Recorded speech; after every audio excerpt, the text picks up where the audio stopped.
¿Cómo andás, Nico? ¿Bien? Bien, bien, ¿cómo están ustedes allá? Bien. Buenas noches. Excelente, excelente. Bueno, hoy vamos a hablar un poco del teletrabajo. ¿Qué opinión tenés sobre este tema, la ley aprobada y si así como se aprobó, se podría aplicar? ¿Cómo ves? ¿Qué dificultades estás viendo, digamos? Bueno, en principio les voy a hablar más de la parte empresarial de la ley. Por supuesto que habiendo un juez y una abogada laboralista, les dejo a ellos el honor de evaluar la ley.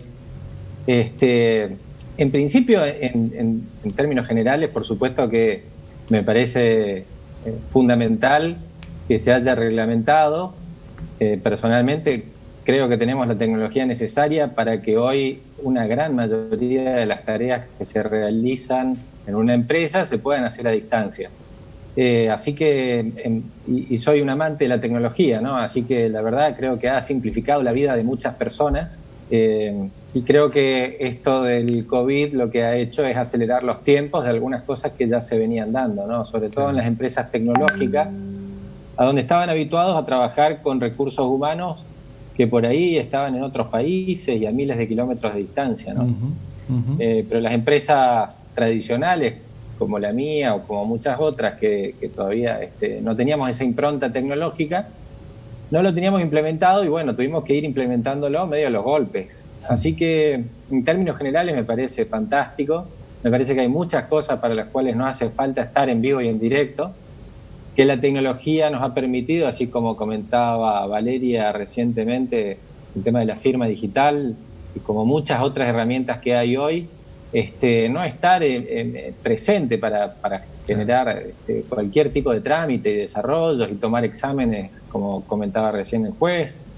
Así que, bueno, creo que en términos generales es sumamente positivo. Te hace ahorrar un montón de tiempo. La verdad es que nunca tuve tantas reuniones como en esta época y llegás temprano a todas las reuniones, ¿no? Porque obviamente que no tenés tiempo de desplazamiento. No sé si les pasa lo mismo a ustedes, pero en ese sentido tiene muchas cosas a favor. Así que bueno, creo que en términos generales me parece muy bueno.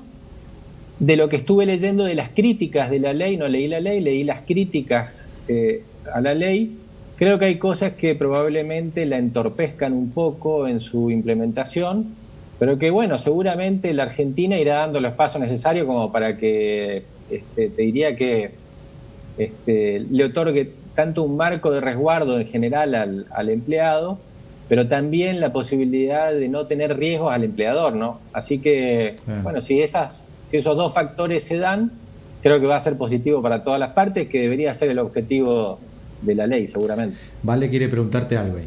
¿Riesgos en qué sentido sentís como empleador que no vas a tener? Yo de lo que leí de las críticas que le hacen a la ley, porque no leí la ley, tienen que ver con el hecho de que en teoría uno tiene que guardar un espacio de metros cuadrados para la cantidad de personas que uno tiene trabajando a través de teletrabajo, y que si no tenés esos metros cuadrados dispuestos, o sea, eso atenta en principio contra los costos operativos de una empresa, ¿no? No es lo mismo alquilar una oficina de 50 metros cuadrados que de 200 metros cuadrados por las dudas. Entonces, en ese caso, si el empleado reclama dejar el teletrabajo e ir a las oficinas y el empleador no tiene el espacio suficiente para ese trabajador, puede sentirse despedido y recurrir a la justicia con todas las de la ley, ¿no? Y creo que esas cosas por ahí ahuyentan un poco a la implementación de la ley desde la parte empresaria. Así que son algunas cosas que creo que se pueden pulir y que creo que en realidad la ley debería proteger a todas las partes, ¿no? Y formalizar esa relación que muchas veces es informal. ¿Qué decís, Valeria? Sí, no, que se puede interpretar como... Sí, explicarle. Sí, qué visión totalmente diferente uno con el otro, pero está bueno por eso tener todo lo... Yo justamente considero que va a tener más riesgo la empresa porque ese trabajador tuyo está saliendo de tu poder de control, ámbito de control, en tu ámbito de control, razón por la cual puede tener accidentes de trabajo de su casa y el riesgo igualmente se traslada a la empresa. Eso quizás es una cuestión. Después, o sea, como empresa, de un riesgo para como la empresa. empresa. Un poco, si tu trabajador o el mío se cae en su casa, o se lastima en su casa, nosotros los empleadores asumimos ese riesgo, Sí. digamos, ¿no? ¿Sería así, Valeria, esto? Sí, Es así. si no tiene RT, peor. Por eso tiene que tener ART, Claro. tiene que estar No, registrado. tiene que tener obligatoriamente, Sí, o sea, sí, ahí sí. no hay... Y hay que informar al obligatorio. RT. Después, por ejemplo, bueno, también en tema de productividad, lo que hablábamos hoy al inicio, creo que no es lo mismo cuando el patrón está dando vuelta, controlando, Claro. que cuando el trabajador está tranquilo desde su ámbito, desde su casa, y más si tiene chicos que está cuidando, por ejemplo, Claro. tiene niños a cargo. ¿Y cómo crees vos que se podría controlar? ¿Con Y otra una cosa, aplicación? perdón, el tema Sí, también sí. de riesgo en cuanto a económico, no sé si para usted, si ya se planteó eso, si para usted le va a significar más en cuanto a que tienen que pagar la luz, la conectividad, la computadora, que es, antes no se hacía cargo la empresa. Entonces Claro. eso también se traslada ahora a las empresas. Esas fueron varias de las críticas. Eso sabías, Nico, ¿no? Sí, lo sabía, y no solamente eso, sino pasa a formar parte del salario, si mal... Remunerativo, sí. Así que también ¿Cómo que forma parte del salario? forma parte del salario. Es decir, si los gastos son solventados por el trabajador, esos gastos deben ser retribuidos por el empleador. Si el empleado pone la computadora, la conectividad, la oficina en su domicilio, todos esos gastos están a cargo del empleador y debe estar retribuido a través del salario. Es decir, pagar un Le devuelve mayor vos. salario para cubrir esos gastos. Ah, mira vos. Sí. Interesante también. Interesante esa Sí. parte, ¿no? Pero antes de continuar, no sé si me puedo Sí, sí. decir algunas cositas. Sí, sí. El tema del ámbito de aplicación, porque por ahí la gente común no entiende dónde y cuándo se va a aplicar. El ámbito de aplicación de la ley se circunscribe al ámbito privado. Ujú. Por ahí entonces los empleados públicos, los empleados de la municipalidad están esperando que se aplique la ley cuando no es así. No es para el ámbito público, es una ley del ámbito privado, para los trabajadores privados. Ah, ¿sí? Para que se aplique al ámbito público, el Estado debe adherirse a esa ley, porque esta ley viene a complementar la ley de contrato de trabajo. No es una ley para todos, es para los empleados del ámbito privado. Entonces por ahí entramos en una confusión cuando los empleados públicos pretenden que se le aplique la ley, bueno, que trabajan en su casa, que le pongan la conectividad, no entremos en ese ahora no, ámbito, por ahora porque el Estado todavía no habló o no resolvió aplicar la ley en el ámbito público. Bien. De manera que son ámbitos distintos. Claro.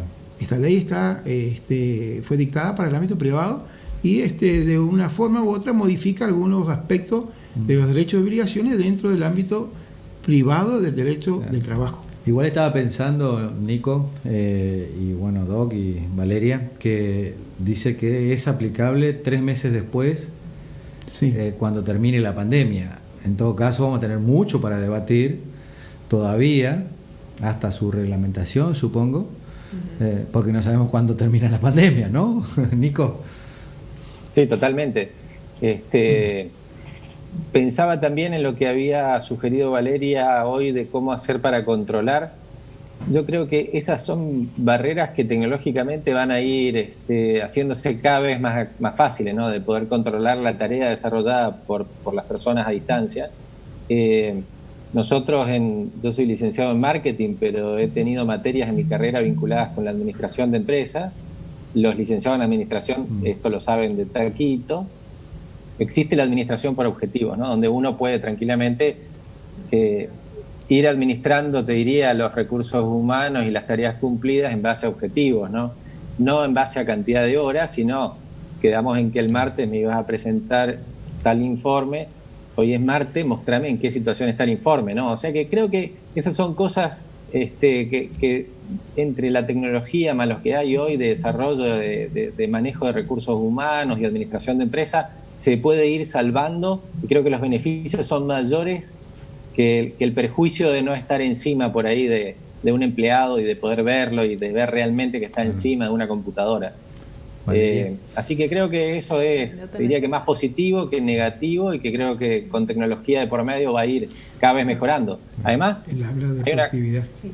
Bueno, Hay una cuestión propia de los empresarios que también vamos a tener que ir aprendiendo esta nueva modalidad en la cual seguramente vamos a ir desarrollando, así como el juez comentaba que tuvo que hacer su propio reglamento y que le agarró la mano y que empezó a tomar exámenes a distancia. Seguramente los empresarios también iremos desarrollando algunas herramientas que nos ayuden a ir, te diría que más que controlar, sino ir viendo objetivos cumplidos, ¿no? O sea, desarrollo de tareas cumplidas y no la cantidad de horas sentado enfrente a una computadora por ahí. Valeria, vos sabés que la primera vez que le invité a charlar conmigo, que ya se incorporó, me preguntó cuál era mi visión, porque como sabe que soy dueño, digamos, entonces ella tiene una visión de defender, digamos, al trabajador. Digamos. Eso está bien, como todos tenemos esa misma visión. Sagitariana se me nota en la cara cuando. Sí, cuando vos estabas hablando, ella hizo una expresión. Yo digo, ¿qué estabas pensando? Bueno, soy transparente, mirá mi lado positivo. Bien. El trabajo a objetivos, creo que hace mucho el derecho del trabajo ya viene peleando, porque hace esclavo al trabajador en el sentido de le obliga a cumplir un fin que muchas veces ese fin no está en él mismo, llámese venta de planes de ahorro. El trabajador puede ir a visitar o puede mandar mail a 50 personas, pero esas 50 personas no sabe cuánto le van a responder. Entonces lo estás exponiendo al trabajador a una presión psicológica extra en el cual se puede llegar a tornar a violencia laboral. Depende del tipo de presión que uno tenga. ¿El objetivo puede ser una violencia laboral? Hubieron casos judiciales donde algunas empresas despidieron a los trabajadores por no alcanzar la performance, famosa performance, que es el objetivo. Y despidieron por esa razón y fue considerado despido discriminatorio. Así es. Claro, como por dice eso la lo doctora. decís vos. Sí. O sea que es difícil entonces es complejo. Sigamos todos en los 200 metros cuadrados juntos, ¿no, Nico? Mirá, en realidad lo que nosotros evaluamos es si hiciste las tareas necesarias para llegar al objetivo. Si después no llegaste al objetivo, en el caso que el ejemplo que daba Valeria recién, si hizo las 50 llamadas o los 50 email y después el consumidor no le responde o la venta no responde porque el mercado está caído o porque el plan que tiene es muy caro, eso no son, te diría que falencias del proceso que tuvo a cargo el empleado. Así que lo que yo controlo y lo que la mayoría controlamos es si realmente hizo la tarea que tenía que hacer. Y la tarea que tiene que hacer es, ¿hiciste las 50 llamadas que quedamos que ibas a hacer? ¿Sí o no? Y algo muy importante que nos tiene que unir en esto es, más allá de que nosotros no tenemos la responsabilidad ni la capacidad de poder hacer las leyes, pero sí de alguna manera el doctor, como Valeria, partes interesadas y yo como empresario, si no logramos que el sistema laboral en general y empresario sea un sistema que fomente la incorporación de empleo, las empresas lo que van a hacer es no van a incorporar empleados cuando pueden incorporar empleados, ¿no? Es decir, si la ley es muy dura, lo que va a ocurrir es que vamos a preferir quedarnos chiquititos en vez de tomar más gente. Así que hay que buscar el equilibrio entre los intereses de los empleados y los intereses de las empresas, porque tiene que ser una relación en la cual ganemos todos y prosperemos todos, donde la ley es muy dura para una de las partes y seguramente no va a prosperar. Claro. Es como que puede generar una retracción a la posibilidad de generar más empleo, ¿no?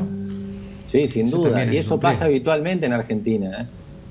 Claro. Y esperemos el momento de aplicar la ley, porque después se verán los hechos, si es una ley ventajosa o desventajosa para la parte empresarial. Claro. Lo que sí, la ley sigue respetando los derechos de los trabajadores, los derechos de los trabajadores quedan intactos, por más que sean teletrabajadores, eso es importante. Las obligaciones de la patronal también siguen de la misma naturaleza que está en la ley de contrato de trabajo. Lo que cambia es el ámbito de prestación de la relación laboral. Bueno, y por parte de de la justicia, digamos, nosotros vamos a ver después que los casos se planteen en el ámbito judicial y se va a resolver si el trabajador cumplió con los derechos y obligaciones o si el empresario cumplió con los derechos y obligaciones estipuladas en ley. Pero no podemos, desde mi punto de vista, emitir ninguna opinión si esa ley es favorable o desfavorable, porque no solamente podemos emitir en el momento de un caso concreto, en una sentencia, si esa ley se cumplió o no se cumplió. Imagínate, ni sabemos cuándo va a terminar la pandemia. Exactamente. O sea, vamos a tener que acomodarnos y tampoco queremos, no sé, perder el empleo, qué sé yo. Como que se puso de moda ahora y se comenta mucho, pero hay que ver cuándo realmente también se aplica. Se aplica. Sí.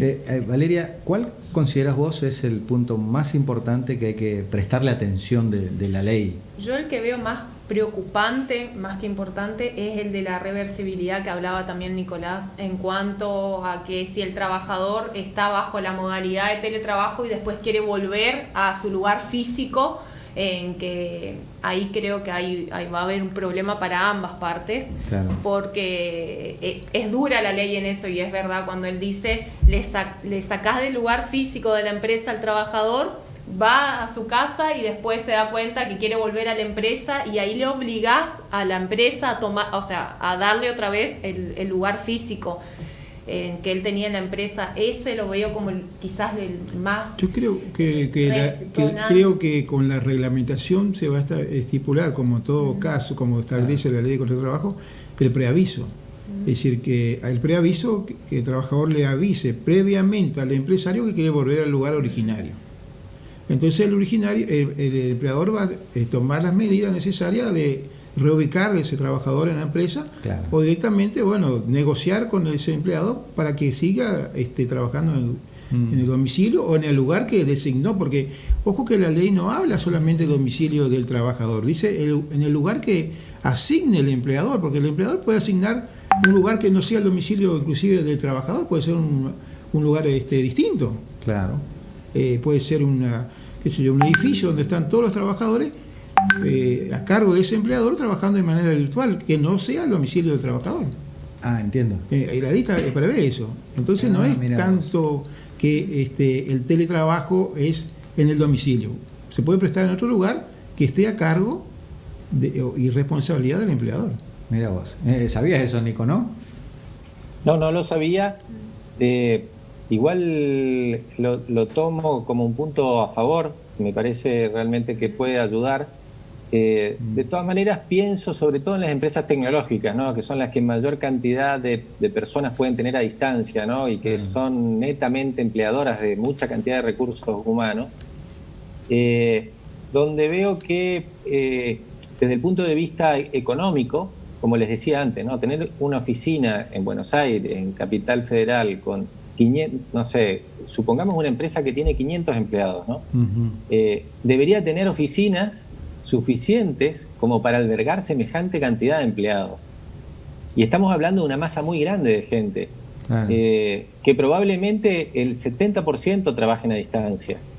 Entonces, no creo que pase, pero ¿qué ocurriría si muchos empleados a la vez piden ir a trabajar, ¿no? Y eso que comentábamos con Valeria, por más que haya un preaviso en el medio, ¿cómo hace esa empresa para desalquilar ese lugar y volver a alquilar otro más grande? O sea, es decir, ahí me parece que hay algunas cosas que tienen que prever que ninguna de las partes esté perjudicada en ese proceso, ¿no? Y como yo leí hoy las críticas vinculadas con esto, veo que el empleado se puede sentir despedido con las consecuencias económicas que eso tiene para el empleador. Así que ahí es donde me parece que hay que hilar más finito y ver a ver cómo se hace para resguardar los intereses de las dos partes. Sí, yo también por eso lo veo como el tema más de ambas partes, lo veo y de última peligrosa esa situación. De última va a tener el lío del juez. La idea no es la idea llegar a tribunales. La idea no es llegar a tribunales. Es justamente lo que decía el señor Trevisan, que la ley sea beneficiosa para ambas partes. Y la finalidad es crear más trabajo y no justamente colocar a la gente en la calle sin trabajo. La política es crear más trabajo a través de esta ley. Nico, y vos que tenés salones comerciales, por ejemplo, ¿esto modificaría tu sistema? ¿Vos lo plantearías de otra manera? En principio yo soy el principal teletrabajador a distancia en mi empresa, es decir, yo a través de la pandemia me vi obligado a tener un montón de cuestiones laborales a distancia que antes no las hacía. Por suerte salió la modalidad del cheque electrónico y algunas cosas muy rápido que ayudaron a que algunas cuestiones que yo hacía en mi oficina las pueda hacer a distancia en cualquier lado.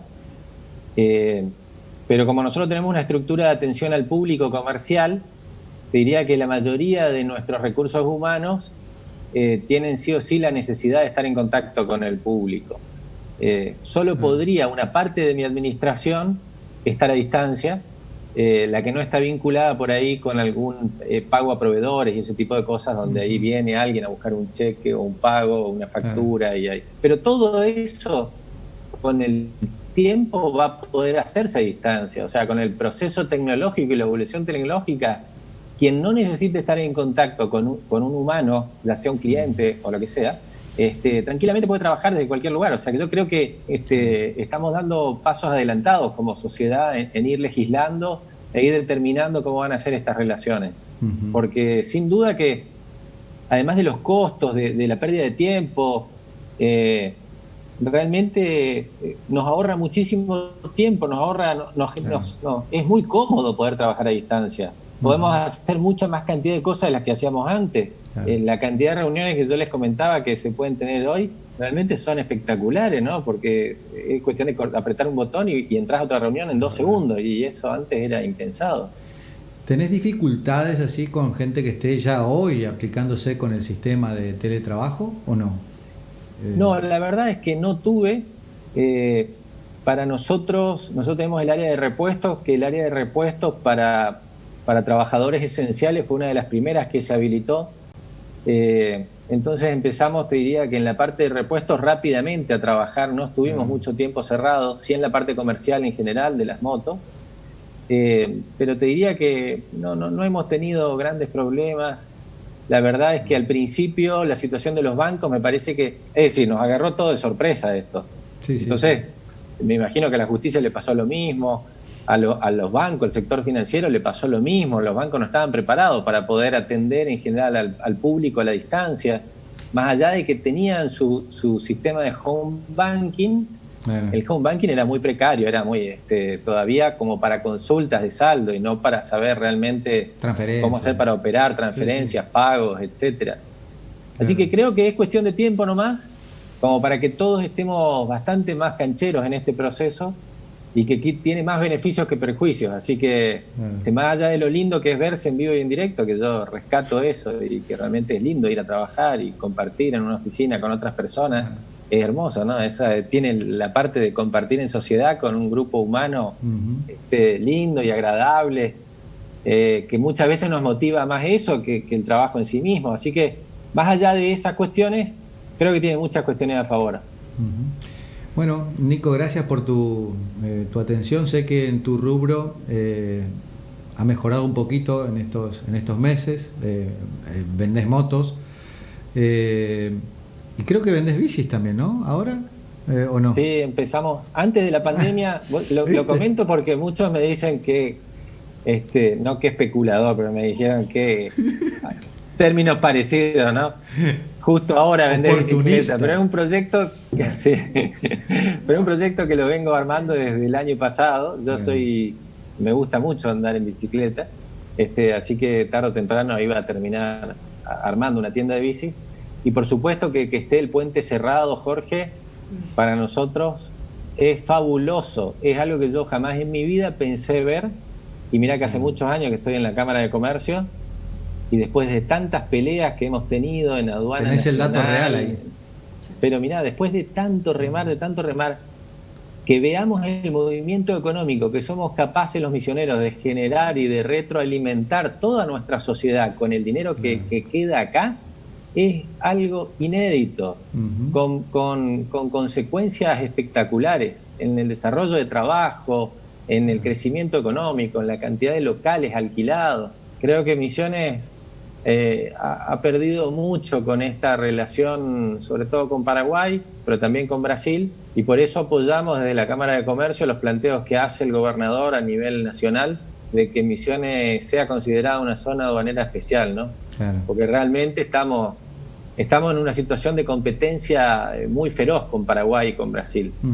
Así que, bueno, en ese sentido estamos contentos por la situación actual, porque dentro de la grave crisis que vive todo el país, acá no estamos tan mal como en otros lugares, y porque además esto nos ayuda a visualizar una situación en la cual antes no la veíamos tan claramente. O sea, la sociedad en general le costaba ver realmente el movimiento económico que éramos capaces de tener. Quizás vos y yo por ahí, o nosotros, podíamos hacer esa diferencia, pero en Buenos Aires no lo entendían, ¿no? No. Digo... Ni les interesa, mirá. Sí, por el número, pero para nosotros la dinámica económica es importante, vos mismo lo decís. Sí, tengo un amigo que también vende bicis que se quedó sin bicis, por ejemplo. No, el combustible, ¿te acordás cuando se había pedido la diferenciada? Nomás lo que fue la tratativa, no entendían lo que no entienden. No entienden. Sí, en ese sentido tenemos que ser bien unidos los misioneros, más allá de partidos políticos y más allá de actividades económicas. Este tiene que ser un planteo, te diría que fuerte de los misioneros, porque es la diferencia entre una provincia pobre y una provincia próspera. Es así de fuerte las consecuencias de lograrlo o no lograrlo, ¿no? Nico, gracias. Quedó pendiente que nos cuentes cómo eran tus machetes en tus épocas, para cerrar la nota. Ciencia económica. Ciencia económica hiciste, ¿no? Marketing. No, marketing. Marketing, sí, tiene la base de la ciencia económica y tenía escrito, era muy difícil, tenía que andar muy bien de los ojos para poder verlo. Tenía escrito en la calculadora mi calculadora era color gris, una calculadora científica con tapa. Y debajo de la tapa con lápiz, o sea que imagínate que era plástico gris con tinta gris de lápiz, o sea, veías muy moviendo la calculadora las fórmulas, no las respuestas. Te ayudaba por lo menos, viste, a saber cuál era el camino para desarrollar la fórmula. Claro, una vez me descubrieron con un machete y yo le dije, pero de esa manera yo estudio. Sí, 2 veces. Porque viste que vos tenés que hacer el laburito de resumen y todo eso, ¿no? Bueno, gracias Nico, muy amable.